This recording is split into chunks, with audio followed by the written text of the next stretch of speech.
Pizza is one of the most popular foods known across the world. It can be cheap and it can be accessible as well. You can have it at your doorstep in the click of a button, or you can have it at your doorstep by a phone call as well.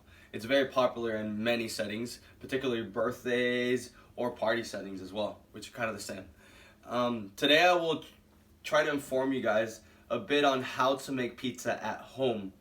And I'll be doing that by explaining the dough process, the making of the dough, the making of the sauce, and choosing the toppings, and also how to cook it at home, which you would be doing in the oven per se. So let's start with the first one, which is the dough making process.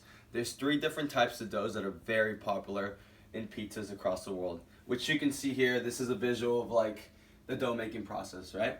So the 3 doughs are the New York style, the Sicilian style, and also the Neapolitan style. We'll start off with the Neapolitan style. It's known as a thin crust pizza, and it only is composed of 4 ingredients, which are flour, yeast, water, and salt, which are all mixed together and then made into dough. You kind of stretch it out, right? I wish I had some so I could show you.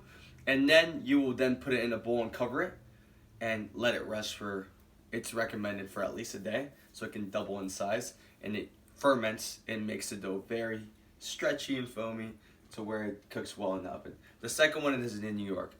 Same process of the dough making, but the ingredients are a little different, which is just added olive oil and sugar, which help with the cook of the dough type in the oven, which is more of a caramelization process, right? The third one that we'll talk about as well is the Sicilian, which is known as a grandma style pizza, right? Which is very thick dough, same ingredients, but the process of putting it together is you use a lot of olive oil to cover it up, and it fries in the oven. So you do the same process like seen here, but when you use these massive sheet pans, and then you stretch the dough out all the way with olive oil, so then it can fry. So now that we talked about a couple of the popular doughs, we'll talk about some sauces. And for that, I have some recipes here that you guys can see of some pizzas. Here you go. Here you go. And sauces to help the home cookout. You can just buy a pre-made sauce, which can be pretty bland to many people. And you can also make your own sauce. And it's recommended to make your own sauce to be able to add your own flavor. So by making your own sauce, you have to have ingredients, and obviously that. So some of the ingredients to put in your sauce are obviously tomatoes. They can be canned or they can be fresh. Usually canned, usually San Marzanos are recommended, and then some spices, which are onions, some oregano, some salt and pepper, and some garlic. You just blend that in the blender. You can decide to cook it or not to reduce it for more flavor. Some of the toppings that are popular are obviously cheese, and then pepperoni, mushrooms, bell peppers, pineapple for those that like pineapple. And yeah, so that's very important because that's basically the flavor of your pizza, the sauce and the toppings. Now that we have talked about the sauce and the toppings, we'll move on to obviously the most important thing, which is the cooking of the pizza.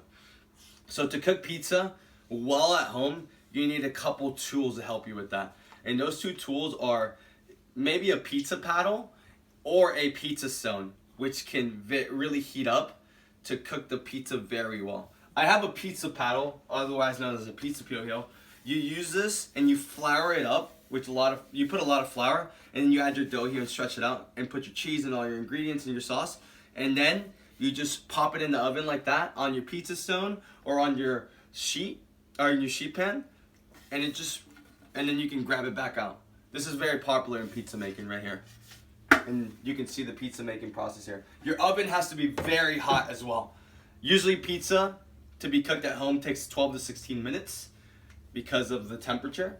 Most pizzerias have wood fire ovens or gas ovens, which reach high temperatures. So at home, you'll have a little problem with that. That's why it takes a little longer. And that's why it's important to have these help from these tools, because it helps with that process to evenly cook the pizza. So overall, we talked about the 3 components of making a pizza, and I hope I have informed you well enough to see how pizza's made and to see maybe if you guys in the future would want to make pizza for your next party or something, right? Thank you guys. Is that okay?